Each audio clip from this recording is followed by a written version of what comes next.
In the last video, we discussed about microsporogenesis and how the different type of anther balls are formed. In today's video, we will study about the structure of these anther balls.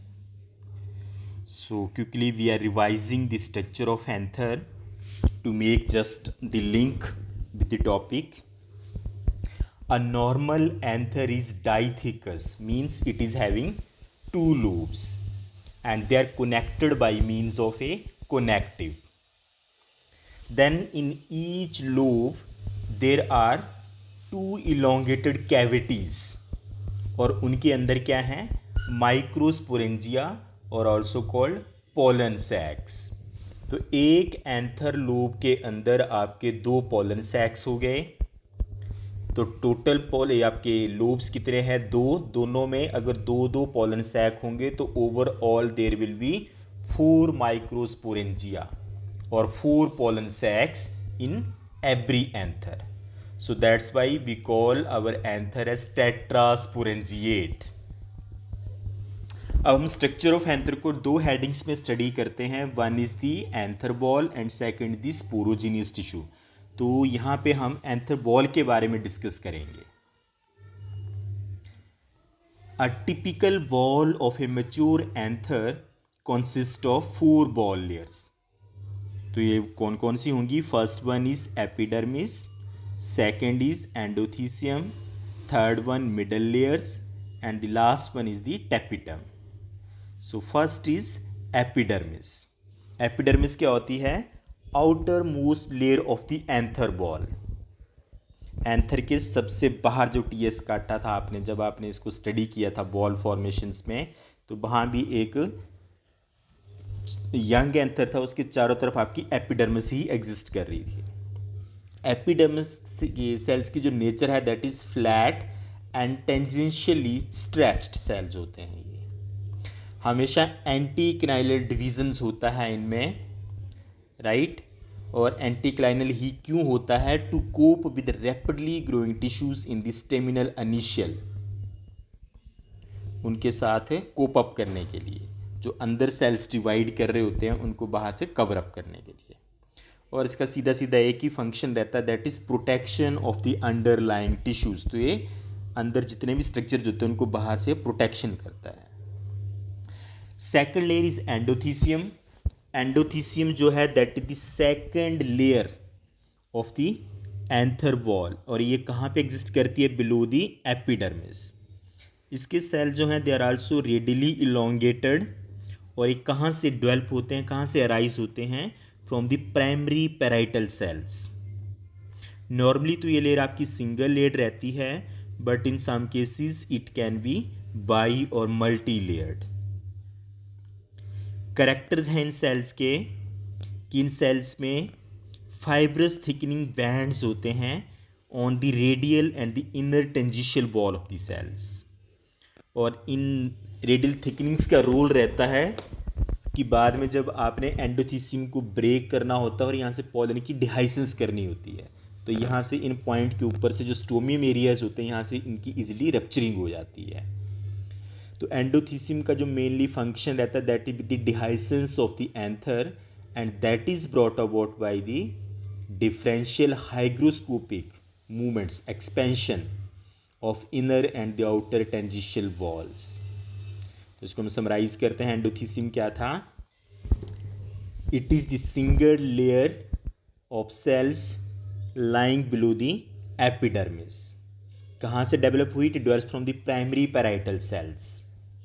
इसके cells कैसे हैं, उनकी कैसी nature है? तो sales are radially elongated with hygroscopic fibrous thickenings which are made up of the alpha cellulosic material. और finally ये क्या परफॉर्म करेंगे? Due to hygroscopic nature of the fibrous bands. So this hygroscopic movement की वजह से जब ये layer या एंथर आपका मेच्योर होगा, ड्राई होगा, तो ये क्रैक कर जाती है स्टोमियम एरियाज के अंदर से और उसके बाद यहाँ से डिहाइसेंस के लिए पोलेंस की लिबरेशन के लिए रास्ता बन जाएगा. Then come to the third layer that is the middle layer. Cells of middle layer are ephemeral, तो ये काफ़ी शॉर्ट लिव्ड होते हैं, इनका लाइफ स्पैन काफ़ी छोटा होगा और ये एंथर या पॉलन मैच्योरिटी से पहले पहले ये लेयर आपकी डैमेज हो जाती हैं। मिडल लेयर्स का नंबर जो है वो 1 2 3 कितना भी रहेगा वो अलग अलग एंथर्स के अंदर डिपेंड करता है।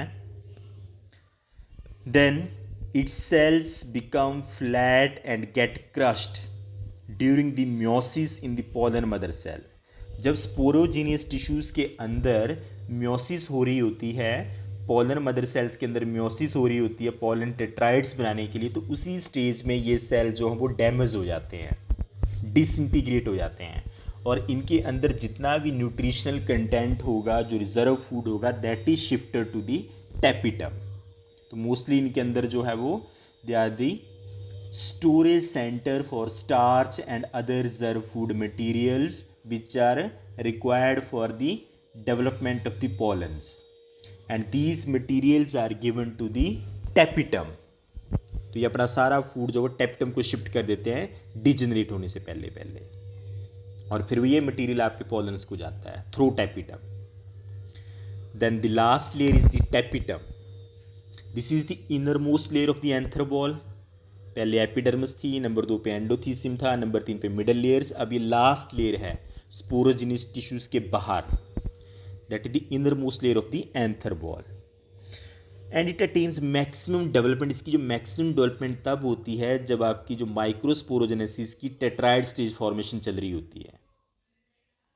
It completely surround the sporogenous tissues. इसने स्पोरोजीनियस टिश्यूज को चारों तरफ से सराउंड करके रखा होता है और इस लेयर की जो फिजियोलॉजिकल इंपॉर्टेंस है वो यही है कि it provides all the food material to the sporogenous tissues, कि जो भी आपके माइक्रोस्पोर्स को पॉलन के डेवलपमेंट के लिए जो भी नरिशमेंट चाहिए वो इसी लेयर के थ्रू जो है वो जाएगी। Usually tapetum is of single layer, तो टैपिटम भी आपकी सिंगल लेड होती है, बट कुछ केसेस में ये भी बाई या मल्टी लेड हो जाती है।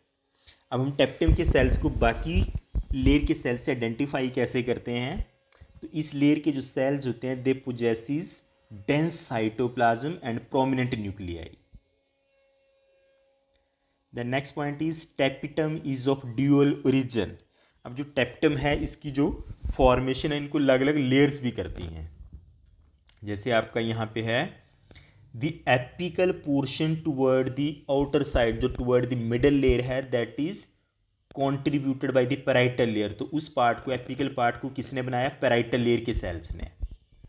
जबकि टुवर्ड द स्पोरोजीनियस टिश्यू जो इनर पोर्शन है that is derived from the connective, इसको कनेक्टिव टिश्यू बना रहे हैं। तो यहाँ पे इसका ओरिजिन जो है वो 2 लेयर से हो रहा है, पैराइटल और कनेक्टिव से, तो you called that dual origin. But in some species the tapetal cells of different origin may also be different morphological, इनकी morphological इनकी अपीयरेंस भी अलग अलग होती है। तो हम इसको बोलते हैं डाईमॉर्फिक टैपिटम, की टैपिटम की जो अपीयरेंस है due to different type of origins या different sources of the origin we can call it dimorphic. Just take an example of the Alectra thomsonii. The tapetal cells toward outside are much smaller as compared to the cells toward the inner side।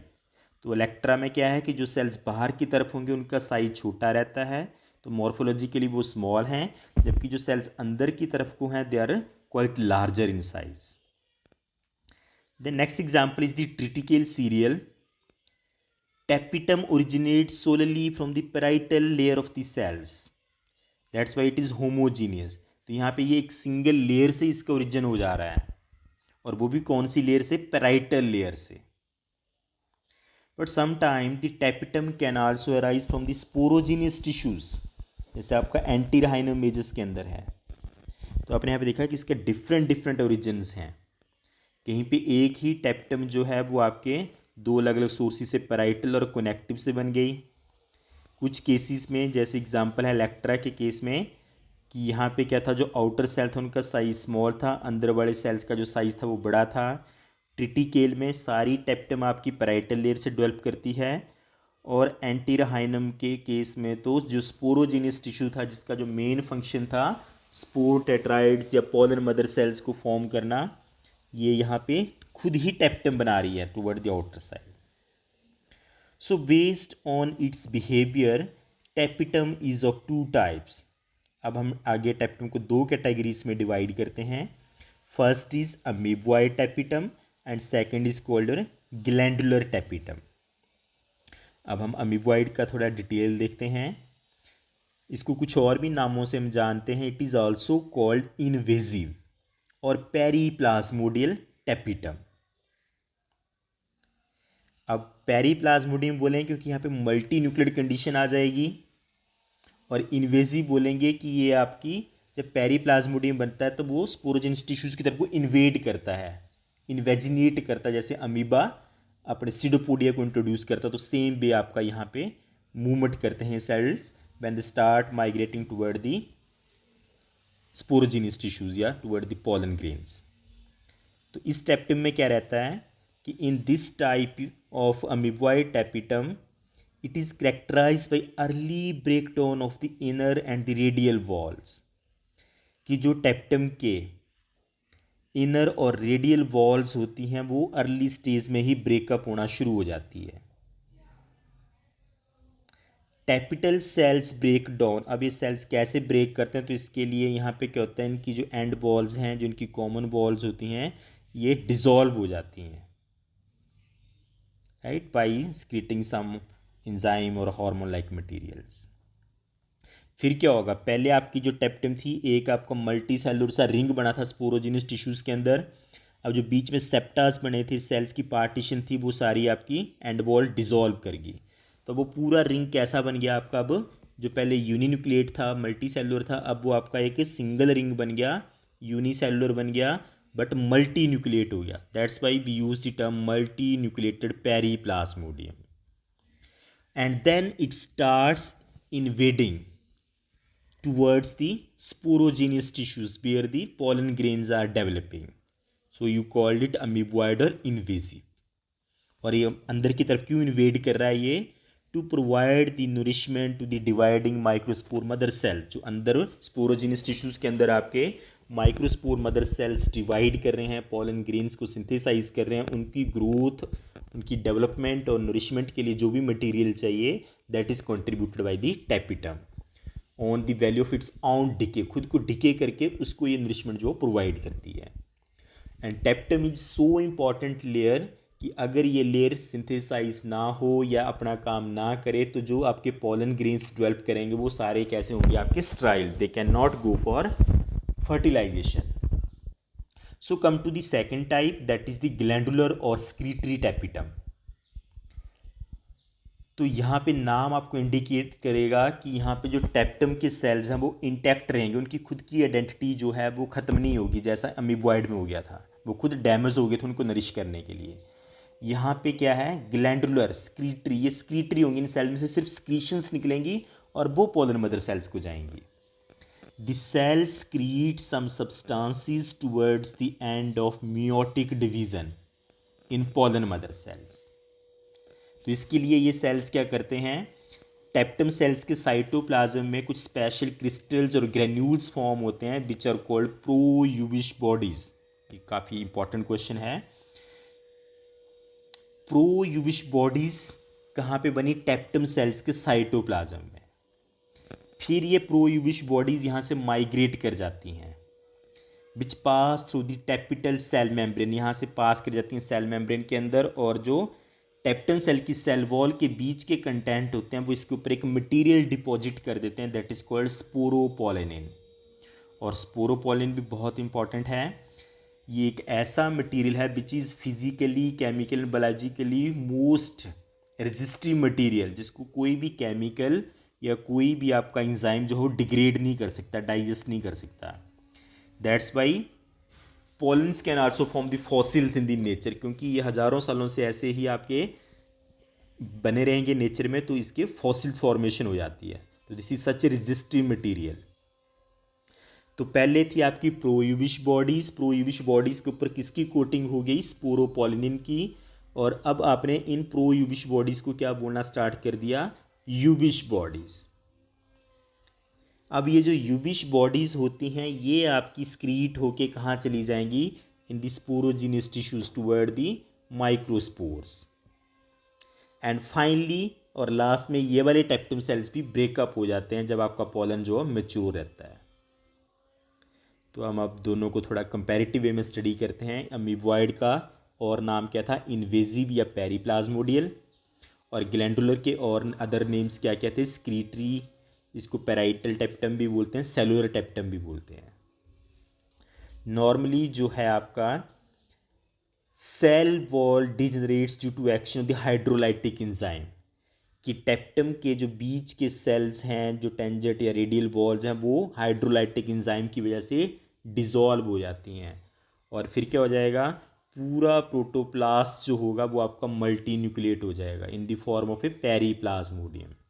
और फिर ये पेरीप्लाज्मोडियम कहाँ को invade करना शुरू कर देगा, towards the sporogenous tissues, जो वहाँ पे पोलन मदर सेल्स या पोलन टेट्राइड्स फॉर्म हो रहे हैं।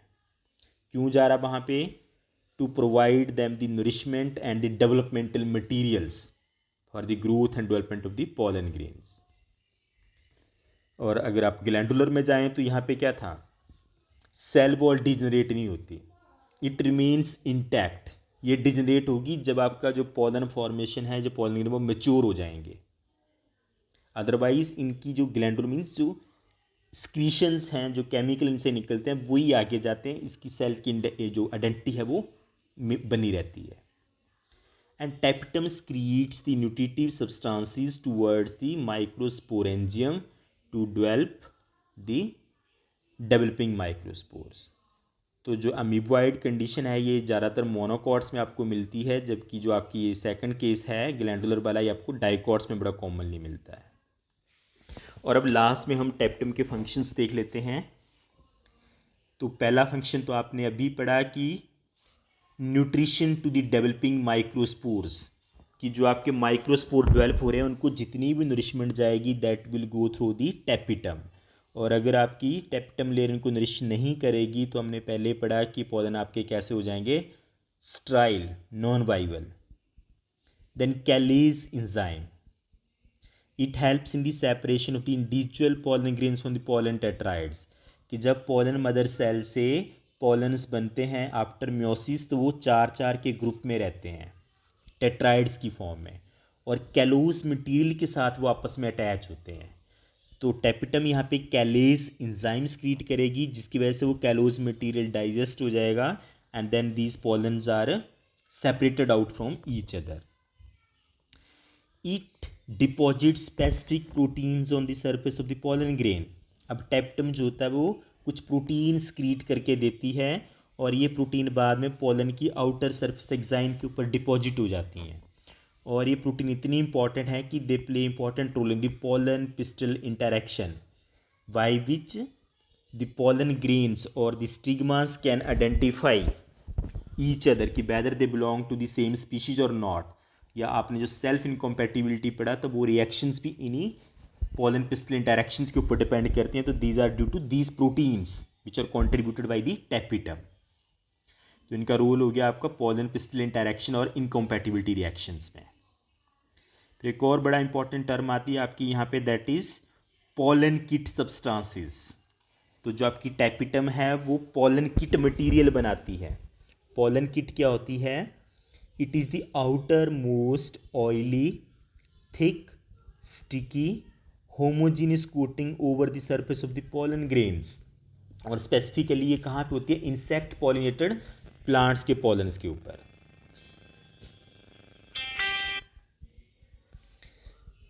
Pollen kit is composed of lipids and carotenoids. तो ये लिपिड्स और कैरेटिनॉइड मटेरियल्स की बनी होती है और ये ज़्यादातर कहाँ मिलेगी आपको, इंसेक्ट पॉलिनेटेड प्लांट्स के अंदर, क्योंकि जो इंसेक्ट्स हैं वो इसकी तरफ अट्रैक्ट होके आते हैं और बदले में प्लांट्स में वो पॉलिनेशन कर देते हैं। और स्टिकी होने की वजह से जो आपके पॉलन्स हैं वो उनकी बॉडी के साथ स्टिक हो जाते हैं। तो पोलन किट क्या थी, लिपिड्स और कैरोटिनॉइड्स का बना हुआ मटेरियल था जो पोलन की सरफेस के ऊपर होगा, राइट। और स्पेसिफिकली ये कहाँ होता है आपका, जो इंसेक्ट पॉलिनेटेड प्लांट्स रहते हैं। अब पोलन किट क्या क्या रोल आपका प्ले करती है प्लांट्स के अंदर? It protects the pollen grains from the harmful ultraviolet radiations. दूसरा, it act as a insect attractant. And thirdly, due to sticky nature, pollen kit present on the pollen grain helps to attach the pollen to the body of the insect when that insect is visiting on the anther. So it is helping in the process of pollination. तो pollination में इसका बड़ा important role है. फिर fifth function है आपका, टेप्टम also provides the precursor materials for sporopollenin that makes the pollen grain highly resistant structure. तो sporopollenin को बनाने में भी आपका किसका रोल रहता है? टेपिटम का. और जो स्पोरोपोलिन है, जब ये आपके एक्साइन लेयर के ऊपर जो है वो अटैच हो जाती है तो स्पेशल वो डिज़ाइनिंग पैटर्न स्कल्पचरिंग बनाती है, जिसकी वजह से बड़ी ब्यूटीफुल ऑर्नामेंटेशन होती है जब आप माइक्रोस्कोप के नीचे इन पॉलन ग्रेन के स्ट्रक्चर को देखते हैं. और इवन हम पैलिनोलॉजी के अंदर जो या फॉरेंसिक साइंस में इनको स्टडी करते हैं तो पॉलन्स को आइडेंटिफाई कर सकते हैं because of this pattern. And the last is the production of ubisch bodies which are coated with sporopollenin to cause the thickening of the exine. तो एक्साइन लेयर काफ़ी थिक रहती है, काफ़ी टफ रहती है, तो that is due to tapetum. तो ubisch bodies क्या होती हैं आपकी कि before disintegration of the tapetal cells form some special granules to which we call proubisch bodies with in the cytoplasm. Then they are coated with a material that is called sporopollenin. तो हम proubisch bodies को बोलना start कर देंगे ubisch bodies. And at last tapetum degenerates and the ubisch bodies are released into the sporogenous sac और the microsporangia और the pollen sac where pollen grains are developing. तो उनको जो डेवलपमेंट के लिए मटेरियल्स की रिक्वायरमेंट है प्लस उनको जो नरिशमेंट चाहिए that is given by your ubisch bodies, जिनको किसने बनाया? टैपिटम ने. So ubisch bodies are also lipids in nature and participate in the formation. Exine की नेचर भी लिपिड्स की रहती है, लिपिड्स की बनी होती हैं. तो ये आपका एक्साइन जो पॉलन की आउटर लेयर है उसको सिंथेसाइज करने में अपना रोल प्ले करती है. तो this is all about the anther balls and with the detail of the tapetum. Thank you.